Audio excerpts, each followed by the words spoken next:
अस्सलाम वालेकुम वरहमतुल्लाह। मैं था का थेमा का मोहसिन रशीद टॉक। एक वीडियो देखा मैंने जो कि पोस्ट किया, झांसी की रानी लाइट नहीं बल्कि अल्ट्रा लाइट कंगना राणावत ने अपनी स्टोरी पे लगाया और उससे वो लोगों को ये बताना चाहती हैं कि देखिए एक मुसलमान औरत भी इजराइल का सपोर्ट कर रही है।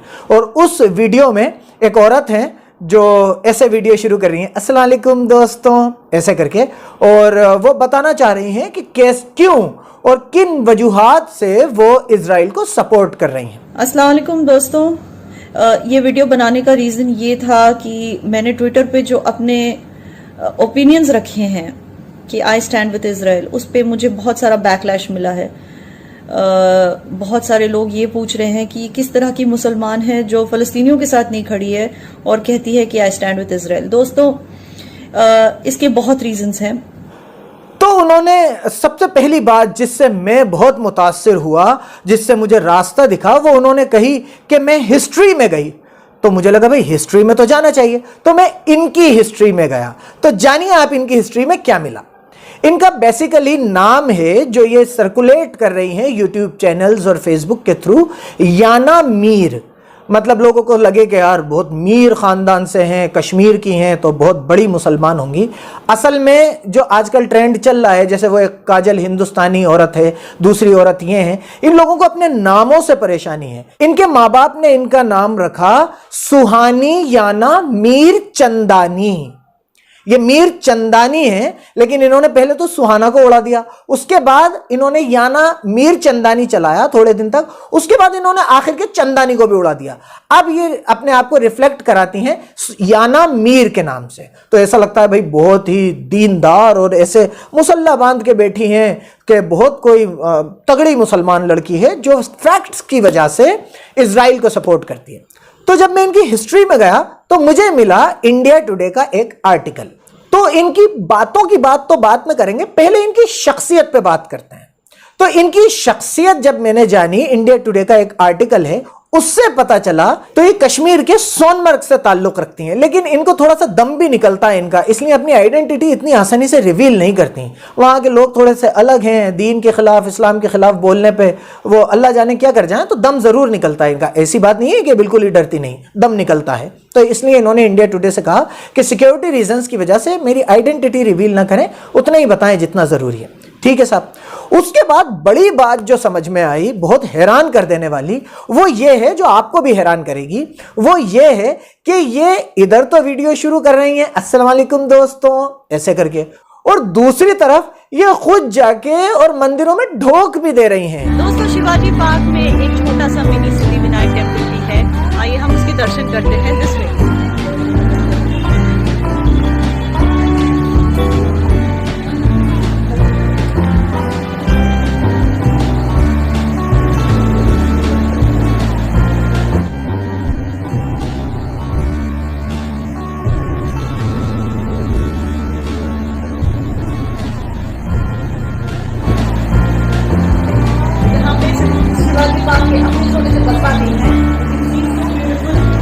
और इंडिया टुडे को ये बताती हैं कि मैं पहले मुसलमान थी, लेकिन बाद में मैंने सनातन धर्म को गले लगा लिया। तो दीदी ऐसा कैसे चलेगा? एक तरफ तो आप अस्सलाम वालेकुम कर रही हो, दूसरी तरफ आप ढोक दे रही हो, सनातन धर्म को गले लगा रही हो। एक तरफ की हो जाओ, 10 खामिन बनाने से क्या मतलब आ रहा है? एक तरफ की हो के प्रणाम से शुरू करो और फिर बात आगे बढ़ाओ। एक बात तो ये तो हुई इनकी थोड़ी सी हिस्ट्री, वो भी मैंने इसलिए बताई क्योंकि इन्होंने खुद ने कहा था कि अगर आप हिस्ट्री में जाएं, तो मैं हिस्ट्री में चला गया इनकी।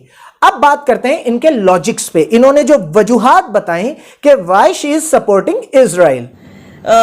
जूस हमेशा वहां की मेजॉरिटी रही है, वो जूइश लैंड ही हुआ करता था। जेरूसलम जो है वहां पे ईसा अलैहिस्सलाम की पैदाइश हुई थी। ईसा अलैहिस्सलाम जिसको क्रिश्चियंस जीसस क्राइस्ट कहते हैं, वो उनके पेरेंट्स भी जूइश थे, वो खुद भी जूइश थे, और जिस कम्युनिटी में वो पैदा हुए थे वो भी जूइश थे, और पूरी दुनिया को ये बात पता है कि उनकी पैदाइश जेरूसलम की है। तो दीदी आप फिर गलत बोल गई। ईसा अलैहिस्सलाम यहूदी नहीं थे, ईसा अलैहिस्सलाम पैदा ही ईमान और नबूवत के साथ हुए थे। थोड़ी सी कुरान आपके माँ बाप आपको पढ़ा देते तो आज यूं जलील नहीं होती ना। ईसा अलैहिस्सलाम अकेले ऐसे नबी हैं जो बोलते हुए पैदा हुए थे, 2 दिन के बच्चे थे और बोला करते थे। तो वो यहूदी नहीं थे, वो दीन की दावत के साथ, इस्लाम के साथ पैदा हुए थे। और उनकी माँ बीबी मरियम बिना बाप के पैदा करने वाली माँ थी। अल्लाह ने उनके रहम में ईसा अलैहिस्सलाम को फूंका था। अल्लाह ने ईसा अलैहिस्सलाम उनको इनायत किए थे, उनको किसी मर्द ने हाथ नहीं लगाया था। तो पेरेंट्स मत कहिए, उनकी सिर्फ मदर थी। तो ये थोड़े से अपने फैक्ट्स सही कीजिए। तीसरी बात, आपने कहा कि वो ज्यूइश थे। ये जहालत भरी बात है, वो ज्यूइश थे ही नहीं, कहीं से ये साबित नहीं है कि वो ज्यूइश थे। उनको मानने वाले ये मानते हैं कि वो क्रिश्चियन थे। यहूदियों का ये मानना है और ईसाइयों का ये मानना है कि यहूदियों ने तो उन्हें सलीब पे चढ़ा दिया था, जबकि ऐसा हुआ नहीं था। ईसा अलैहिस्सलाम सलीब पे नहीं चढ़े थे, उनकी जैसी शक्ल का दिखने वाला आदमी सलीब। लेकिन ये एक अलग बहस है, अपन इस पे नहीं जाते, अपन इजराइल और फिलिस्तीन पे रहते हैं। तो आपने ये कहा कि कुरान ये कहता है कि वो तो ऐसे ऐसे थे, तो ये बात गलत है। एक बात आपने कहा कि पैलेस्टाइन तो नाम ही मॉडर्न है, तो इजराइल तो बहुत दखियन उसी नाम है। मतलब नाम मॉडर्न है तो उसका मुल्क नहीं हो सकता, उसका जमीन नहीं हो सकती। डेनमार्क भी नाम मॉडर्न है, यूनाइटेड स्टेट्स ऑफ अमेरिका बहुत मॉडर्न नाम है।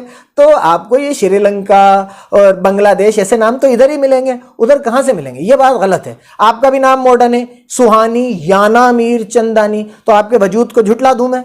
ऐसा नहीं चलेगा ना। अपन भारत कह के कोई चीज दे दें और इंडिया कह के छीन लें, ये नहीं, गलत बात है। लॉजिकल बात कीजिए। अल्लाह ने आपको सूरज शक्ल अच्छी दी है, वैसे आप पूरी कोशिश कर रही हैं कि इस सूरज शक्ल के बाद भी आप जहर लगने लगे, और आप अपनी बातों की वजह से इतनी जहर लग रही हैं कि आपकी ना आवाज कानों को भा रही है, ना आपकी शक्ल देखने का दिल चाह रहा है। वो आप माशाल्लाह आप अपनी कोशिश में कामयाब हो गई, आप कतई जहर लग रही हैं।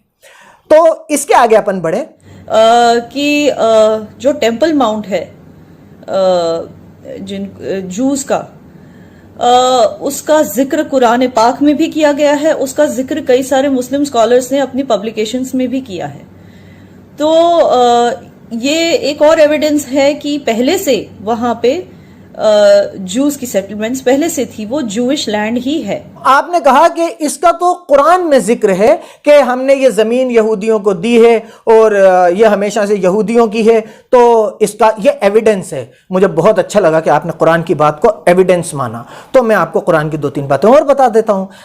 अगर बात करें गुंबद-उस-सगरा, मतलब वो जो टॉम्ब है उसकी, तो कुरान फरमाता है कि सुलेमान अलैहिस्सलाम ने उस गुंबद-उस-सगरा की तामीर की है। सुलेमान अलैहिस्सलाम ने, उनसे पहले दाऊद अलैहिस्सलाम ने, और सुलेमान अलैहिस्सलाम के ज़माने में वो कंप्लीट हुई है। वो बनाया हुआ ही मुसलमानों का है। और अगर हम और हिस्ट्री में जाएं, जो कि आपका ही सेंटेंस है, आपका ही लॉजिक है, अगर हम और हिस्ट्री में जाएं तो सुलेमान अलैहिस्सलाम से पहले दाऊद अलैहिस्सलाम थे, उनकी हुकूमत थी। सुलेमान अलैहिस्सलाम की हुकूमत तो पूरी दुनिया के ऊपर थी, तो असली वारिस तो हम हुए। उनसे पहले चले जाइए तो आखिर में जाके आदम अलैहिस्सलाम पे आप आ जाएंगी, और आदम अलैहिस्सलाम की हुकूमत पूरी दुनिया में थी। तो उसूलन तो ये सारी जो जमीन है तो ये सिर्फ अल्लाह की है और इन पे मुसलमानों की हुकूमत रही है। तो हिस्ट्री में जितना जाएंगी ना परेशान हो जाएंगी। लगता है आपका हिस्ट्री से कोई अच्छा मोहब्बत वाला ताल्लुक नहीं है, इसलिए रहने दीजिए, इस तरफ जाइए मत, आप लॉजिक्स पे ही आके बात कीजिए।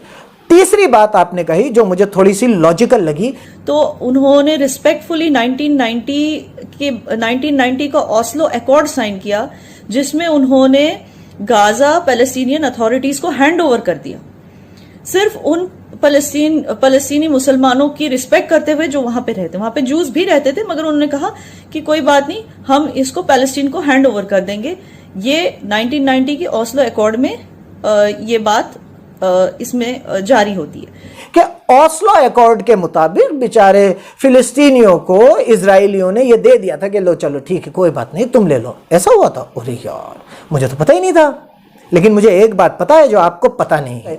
ओस्लो अकॉर्ड में यासिर अराफात और इजराइल के प्राइम मिनिस्टर वो इस बात पे राजी हो गए थे कि हाँ भाई, इसका एक पीसफुली सॉल्यूशन निकाल लेते हैं। लेकिन आपको पता है ओस्लो अकॉर्ड तोड़ा किसने? दीदी आपको ये तो बताया नहीं ना, जिन्होंने आपको ये सब फीड किया उन्होंने आपको ये बताया नहीं। ओस्लो अकॉर्ड जिस इजरायली अथॉरिटी ने, जिस प्राइम मिनिस्टर प्रेसिडेंट ने साइन किया था, उसको खुद इजरायलियों ने, उन यहूदियों ने के गोली मार दी थी कि तू शांति की बात कैसे करके आया। उनका असैसिनेशन हुआ था और ये तोड़ा जो था ये यहूदियों ने तोड़ा था, अपने ही प्राइम मिनिस्टर के गोली मार के।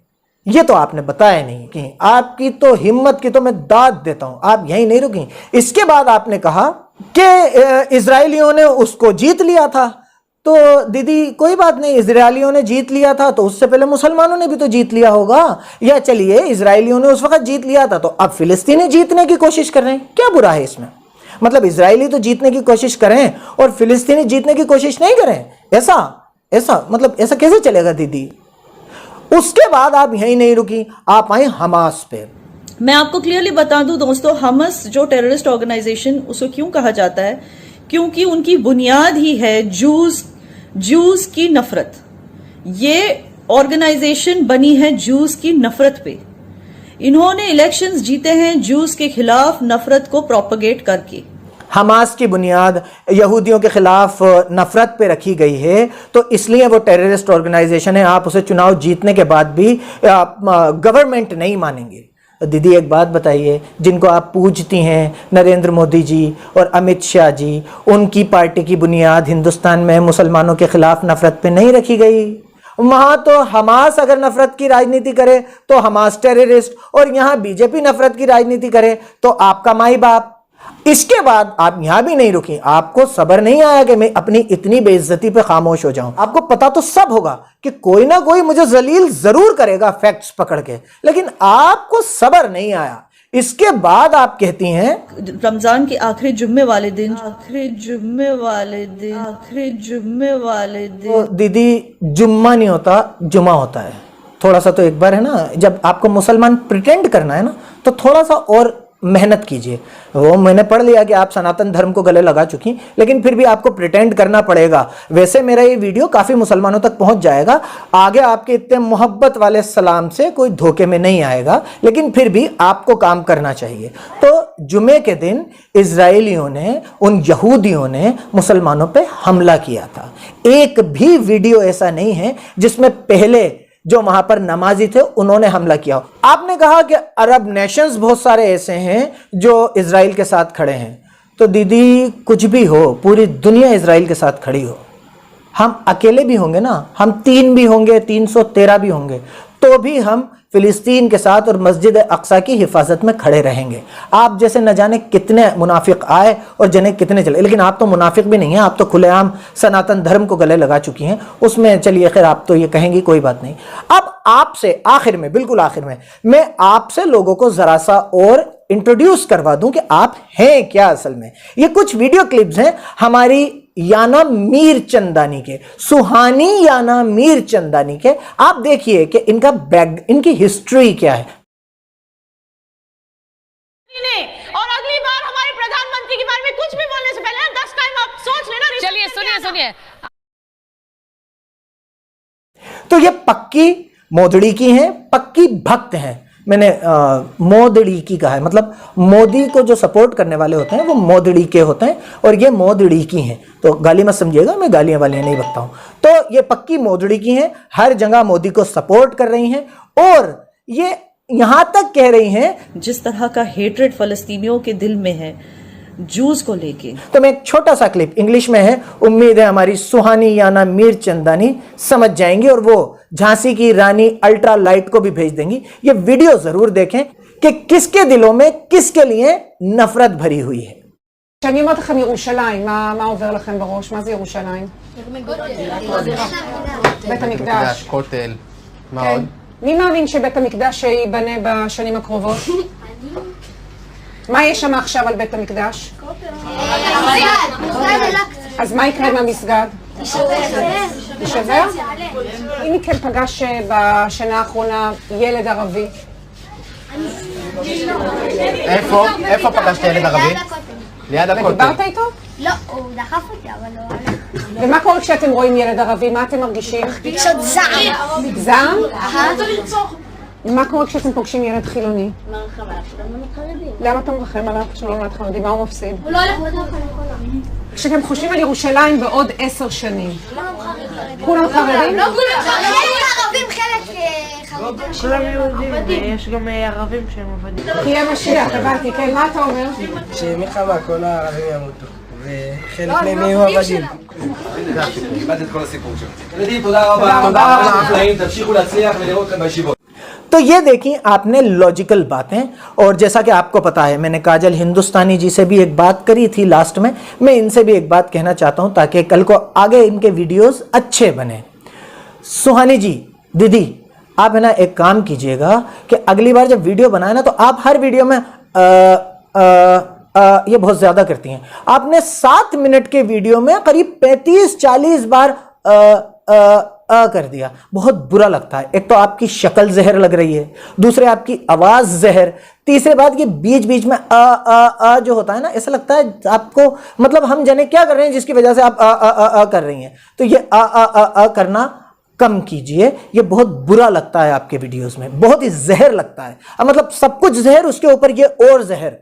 तो अगर आपको यकीन नहीं है आपको कि आपने 40 बार कहा है, 35-40 बार कहा है, नहीं है, रुकिए, ये सुनिए, और इसके सुनने के बाद मैं वीडियो अब खत्म कर दूंगा। तो आपसे विदा लेता हूं, आप गिनते जरूर रहिएगा। बहुत बहुत शुक्रिया।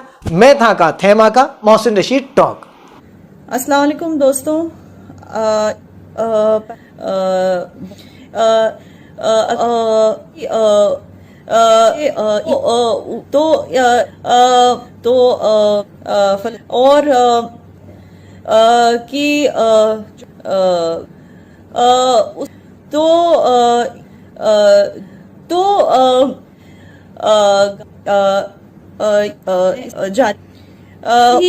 वहां पे हर एक office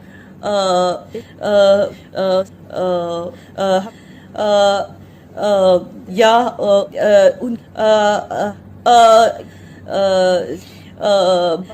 thank you for watching.